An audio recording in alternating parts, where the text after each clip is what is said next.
നിങ്ങളുടെ ഇഷ്ട പരമ്പരകൾ എക്സ്ക്ലൂസീവായി സൺ നെക്സ്റ്റ് ആപ്പിലൂടെ തികച്ചും ഫ്രീ ആയി ഇപ്പോഴേ ആപ്പ് ഡൗൺലോഡ് ചെയ്യൂ. ആലോചിക്കാൻ പവിയേട്ടനെ കിട്ടുന്നില്ലല്ലോ. അതുകൊണ്ട് ഞാൻ തരുണിനോട് പറഞ്ഞത് പവിയേട്ടനോടൊന്ന് പറഞ്ഞു നോക്കാൻ. ഞാൻ അവിടെ ചെന്നാൽ അത് കുരിശാവുമെന്ന് സംശയമുണ്ട്. ഒന്നാതെ ആ വക്കീലും കുരിയച്ചനൊക്കെ അവിടെ കാണും. പവിത്രൻ സാറിന് ഞാനിപ്പോൾ മേഡത്തിന് സപ്പോർട്ടാണെന്ന് അറിയില്ലല്ലോ. അതുകൊണ്ട് ഞാൻ പറഞ്ഞാൽ കേൾക്കണമെന്നില്ല. ഞാൻ പറയുന്നത് മാഡം തന്നെ നേരിട്ട് പോകുന്നതാണ് നല്ലതെന്നാണ്.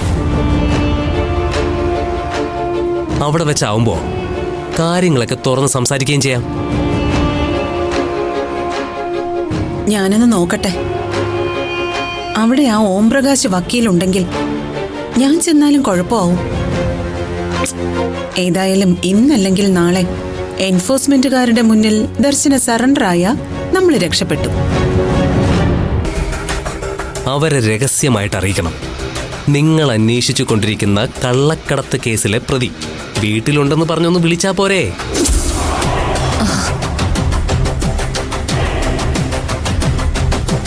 പവിത്രൻ സാറിനെ വിട്ടതിന്റെ പേരിൽ ഏതായാലും താക്കോലിനെ വെച്ച് അവർക്ക് കേസ് കംപ്ലീറ്റ് ചെയ്യാൻ പറ്റില്ലല്ലോ.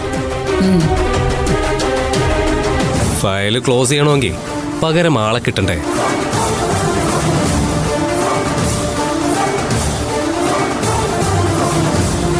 താക്കോലും ദർശനയും ചേർന്ന് സ്വർണം കാറിൽ വെക്കുന്ന CCTV ഫുട്ടേജ് അവർക്ക് കിട്ടിയെന്നല്ലേ പറഞ്ഞത്?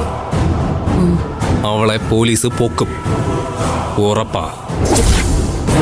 കേസ് ബലപ്പിക്കാൻ ആ സമയത്ത് ദർശനയെ വേറെ ഏതെങ്കിലും കേസിൽ കൊടുക്കാൻ പറ്റുമെന്ന് ഞാനൊന്ന് നോക്കട്ടെ. അതെങ്ങനെ?